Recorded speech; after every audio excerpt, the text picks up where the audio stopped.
نشأنا وعلى الحب نعيش ونحيا نتألق خيرا وسخاء نتوهج خلقا نبويا نتعاون من أجل حياة عامرة خيرا ورقيا. السلام عليكم ورحمة الله وبركاته. كسو دوادا برنامج كيني ليبان تبروكا ما انت وحنا ugu hadli doonaa haduu Ilaahay subhanahu wa ta'ala u idmo sida loo baahan yahay lamaanaha in ay isula dhaqmaan. Sheekhana kusoo dhawo barnaamijkeena Allah ku xifdiyo. Sidee ayaa loo baahan yahay diinteenana ayna amraysaa in lamaanaha ay isula dhaqmaan. Alhamdulillah. والصلاة والسلام على رسول الله صلى الله عليه وآله وسلم. وسؤال هرت أدو قيمة بدن وأدو وناكسن ضدكنا أي باهي أدو بدن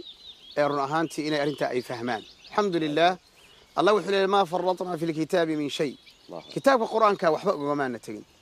سيرة النبي صلى الله عليه وسلم هي فعل النبي أنا أنت والنوع عضينا يعني. سيدا أجو وناكسن أي لما نوه أي سكولات رغميان قضبك وعجائب بدن والتعاون. الله بضو إني waxay isku darsadeen ay ka wada shaqeeyaan waxa suuraysataa aniga adiga oo shirkad ah oo doonayna inaan business sameeyno adiga maxaa laga rabaa lacagti baa laga rabaa ana lacag baa laga rabaa ama xoog baa laga rabaa ama khibrad baa laga rabaa markaan isku darsana maxaa loo baahan yahay suuraysaadu mid kamida u dhaho anu gacmaha laabanaya waan iska fadhinaya kii kalena waan daalaya waan dhididaya hada cadaaladna ma aha reerna ma dhismayo waxa ugu wanaagsan oo reer ay ku dhismaan waxa weeyaan waa at-taawun walidalika عدان كديننا يا لمبركوكا رسول الله صلى الله عليه وسلم كان في مهنة أهله هو يدنا عايشة وحيلة ذهي النبي مركو تشوغ وهو رسول الله وهو نبي الله الصقر شقضة أركتئ أطالله ووحي كسو دقيو هدرنا وحوها مدهير كيسا كبيه سو تولنشري عجيب أريق أيو سولي سيشري عانها الصقر خير خلق الله لأن إيران كديننا ومشرع وأمدك وحجدينيا لقد كان لكم في رسول الله أسوة حسنة. الله أكبر. سفيان شيخنا هذا كسر الله من حديث كهذا الشيء النبي صلى الله عليه وسلم رجع قاكوت أيا يعني وح عجيب بيلتها هي وكحشون يا بين حاس كيسة وجكد وقال أسيجن عطد وصمي حسلية هي أنا رجبنا هي أيضا باللوبة هي نسيس. واحد يسوي حسوسي. سومالي ده هرطقن كذا وهانجرتي. نينكو نوع صدو إسلامته كذا يلا قالوا قرقض على نحف صومالي.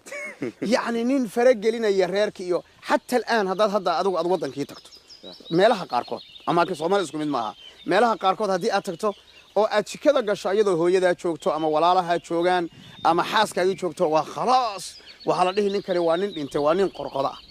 أرنكاسي وحي خلاف سنتها هاي هدي النبي صلى الله عليه وسلم بالعكس وتي أنو شيء إني إن غيرك أول الشقي فيري عقلي اسكتب حتى شرع حاجة عقلي بني آدم كحسينة يا قفك بني آدم كقف كلنا ليه إنا واحد ذا خبصدان مدك لجمع وذا شرب وحقوقيان سيدي جوريان كل اسمي كرا هدينا لبضع قف أين وذا شقين لهين أين كوذا شقين جوريجا أين عرورت وذا تربية سنين أين جوري كوذا شقين أو تكذي أين وذا جرين حتى كسو قادنا حوالي ذا بده وفي عنكم إنه قبوا ويحمسن كرتا ويشرن كرتا ومشغول كرتا ويدالي كرتا وحامل نقون كرتا عادة كل كرتا وأمور بين نقون كرتا كل ذلك وحضوب بهن يهنكو إنه النقدر ننكو نين مرول بأتاجن إنه غير كيس عاوي ولا ضروري بركة النبي يقول ده إنه وأنا راح هذا جورك وهذا شقين طلع معنا صورة يسوع بركة كذا كود الجيران وكان وبصص شرايو تنا أي ولا سمينيسو قعمه هذا إسرافية أي أمر إسكون عيا حتى رومانسي ربط رمتة وهذا شقين تقيب كميدا بكميدا شيخنا نكمك أجر ميوكو هليا هوش تسميني نعم أجركو شيء والبا شيء أجر لغير هرتما بجرو هذين يدادو أي وناكسنت ولذلك حتى وحكى الإسكداية حتى حاسكاغا أفكاذا واحد قرينيش قعنت هذا سوق هذا حاسكاغا أفكو حقريش بيلك أسينيس أجروي وصدقوي سعد بن أبي وقاص أي نبي كل دردارمي صلى الله عليه وآله وسلم وكيري حتى ما تجعل في فم امرأتك حتى حاسكاغا واحد أفك وقرينيسو أما بيلك أسينيسو هي مشاركة أسينيس الله كتأجروي حتى لبض قف مركة أي سريرة تجيان الله أكبر وكنا شهو جدنايا ومع ذلك أفرسو ذهب أهل الدثور بالأجور يصلون كما نصلي حديث كدير كتابك 40 كنوية لا طلبة العلم قالوا برباريو وحكوا لا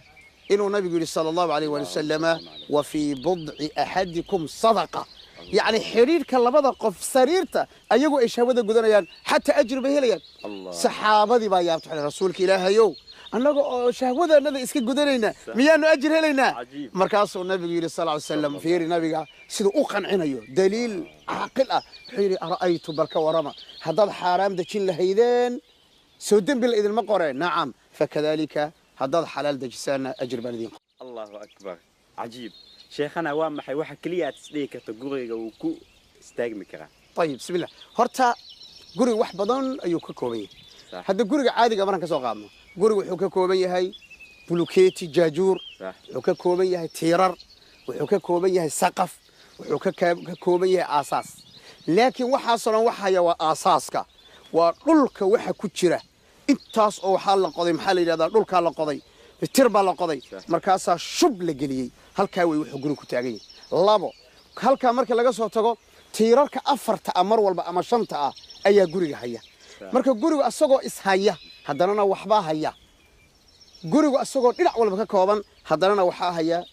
gurigu leh tiirar dhowra tiirarka waxaan ka tilmaami karaa oo aan islaahay waa tiirka ugu muhiimsan waa sabarka subhanallah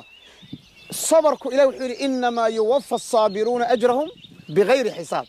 hatta sabarku ajr male أجر الله ما حسابيني الله كلي ملائكته ما قرنيان قفك الصبر أجر كيسا ما حسابي يقانان الله كلي أبا قرنيا صبرك يا صونك ولذلك ما النبي صلى الله عليه وسلم وحكيري صونك مركو كان لا يحيري بني آدم ك الصوم لي وأنا أجزي به أنا بس حسابت أجرك صونك قرنيا وكذلك الصبر إنما يوفى الصابرون أجرهم بغير حساب قائدا أما قصة قابصة أنا إسلاهي يعني رمتي قصة مروا البؤون أقريه أما مروا البؤون الشيخ هو شيء يندجيزه والله أنبهر أدبر أفرحة أتعجب قبل الليلة هذا أم سليم أنس بن مالك هو يدي أيضا قروبة أو ساق عن تقول له ليس أيا وحا أركي أبو طلحة أو قاله وحيري أم سليمي إنا كجورسدان ربا عقلي قبل أو في سوحيتي أذيقو كلا لما ديدو لكن قال باطاي مشرك إيمان بنود حيا مركز إسكود ضيد إنا قنعي سوحيتي أيضا هذا أصنام ترير هبل ويل كرير هبل أصوصا مايو أياد انتاد سوئي بستان بد عابدان كذبنا عنتاد كرستان واكو قنعي قصة ويل دير وعجيب meesha waxaan ka qabanayaa aan oga dalle oo aan qoys walba iyo gabadh walba iyo reer walba inay aqriya la doonayo kana muuqanayso sabarka qiimaha uu leeyahay xikmada labada qof labada qodob ii qaba marka as-sabr wal hikma as-sabr wal hikma ay maxay kala duwan yihiin way kala duwan yihiin wayna is dhameystiraan sabarku waa adkaysi iyo dulqaad iyo inaad waxaan u adkaysato xikmaduna ficilka aad samaynayso inaad dhigto meesha ku habboonayd iyo goorta ku habboonayd iyo waqtigii ay ku habboonayd bal qisada aan dhamaystirno iyo ogolow طيب wiil baa u dhashay Abu Talha iyo Sulaym wiilkii yarka ahaa markuu ugu qurux badnaa ee dhowr sano uu jiro 6 7 sano 5 4 sano amal u dhaxeeyo ayuu xanuunsaday فإذا جاء أجلهم لا يستأخرون ساعة geeridu ma taqaan qof weyniyo iyo qof yar midna ma taqaan ولذلك أبو طلحة مقام ويلك أنت صور كقاعدة وركا قبر والبا يعني والبنا هصور ويلك يرى أو ميت محي سميس أم سليم هذا هو السؤال وهذا الذي انبهرته متك أن مروا والبا أن ليا بأن لا تعجبوا قلبي جيجو مرة قاركود إنه دولة أنكو سبتو محي سميس والسؤال هذا قريبا محي سميس وحي سميسي عجيب السميس أم سليم calaamadu ah reerka ismidiisa iyo tiirarka reerku taagay Umm Sulaym subhanallah gurigii bay hagaajisay sidii gabar aroosa Umm Sulaym cunto waxay karisay ay kariso gabar u iimaanaya ninkay jeclay oo ay doonayso inay ka farxiso wama cadaalika wiilkii waa meyd waa meyd waa kalgaas jiifaa ayadoo sidaas bay sameynaysaa ayadoo sidaasabay sabirkeeda iyo dulqaadkeeda ayay guriga qurxisay oo jikada intay gashay cunto nin ay jeceshahay qof dumara ay u karisay u samaysay ma aha wax la walwalaaqay markaas intay musqusha gashay iyay waxay isu qurxisay sidii gabadh aroos caawa oo aan waxba ka maqnayn wal cajiib guri qurxoon iyo ayadii oo qurux badan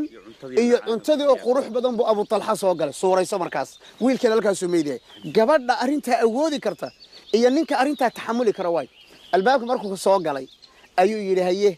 ka warra wiilkii hoos buu hadlayaa laana waxay tiri haddu ugu dhaqdhaqaaq yar yahay u fiirso aqliga gabadha as-sabru wal hikmatu wal aqlu kolba qodob baan ugu soo biiray maarta oo arkaanta reer ku taagan yahay aqliga gabadha iyo xikmadda gabadha iyo sabarka gabadha ayaan doonayaa waana hadiye gabar kasta oo muslimada oo Soomaaliyeed oo luqada aan ku hadlaya fahmaysay runtii waa hadiye inay qaadato la doonayo wali waxaan ku jiraa Soomaho tiirarka su'aasha Soomayn reerku tiirarka uu ku taagan yahay saddex qodob baan marayna Soomaha ma laga yaabaa in xalaqo kale ka dhigno mar kale bise inta waan sii wada mar kale insha Allah mar kale sii wadayna barakallahu fiik dhamaan walaalaha daawanaya Allah idin xifdima ba joogtaan la socda qaybta sagaalaad ee barnaamijkeena liibaanta guurka ila meesha ku xasuusan aadiyad baa umaasan daawashada daawanaysan wassalaamu alaykum